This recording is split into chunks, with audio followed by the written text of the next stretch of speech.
അസ്സലാമു അലൈക്കും.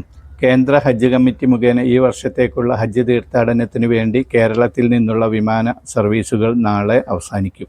കണ്ണൂർ വഴിയുള്ള ഹജ്ജ് തീർത്ഥാടനം നേരത്തെ അവസാനിച്ചിരുന്നു.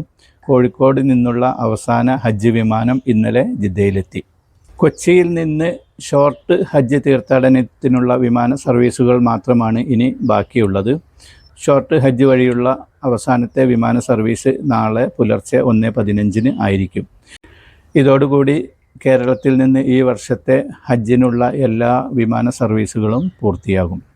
ഇനി 2027 പരിശുദ്ധ ഹജ്ജ് കർമ്മത്തിന് ഗവൺമെൻറ് എന്നു മുതലാണ് അപേക്ഷ സ്വീകരിക്കുന്നത് എന്ന് പല ആളുകളും അന്വേഷിക്കാറുണ്ട്. 2026 രീതിയിലാണെങ്കിൽ മിക്കവാറും ജൂലൈ 2ാം വാരത്തോടു കൂടി അടുത്ത വർഷത്തേക്കുള്ള ഹജ്ജിൻ്റെ നോട്ടിഫിക്കേഷൻ വരും എന്ന് പ്രതീക്ഷിക്കാം ഇൻഷാ അല്ലാഹ്.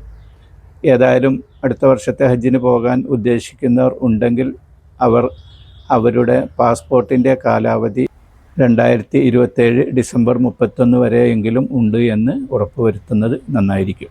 അനുമതി ലഭിച്ച എല്ലാ തീർത്ഥാടകർക്കും സ്വീകരിക്കപ്പെടുന്ന രീതിയിൽ ഹജ്ജും ഉംറയും നിർവഹിച്ച് ആരോഗ്യത്തോടു കൂടി നാട്ടിൽ തിരിച്ചെത്തി കുടുംബങ്ങളുമായി ഒരുമിച്ച് കൂടാൻ അള്ളാഹു തൗഫീക്ക് ചെയ്യട്ടെ. നിങ്ങളുടെ പ്രാർത്ഥനകളിൽ ഞങ്ങളെ കൂടി ഉൾപ്പെടുത്താൻ മറക്കരുത്. അസ്സലാമു അലൈക്കും.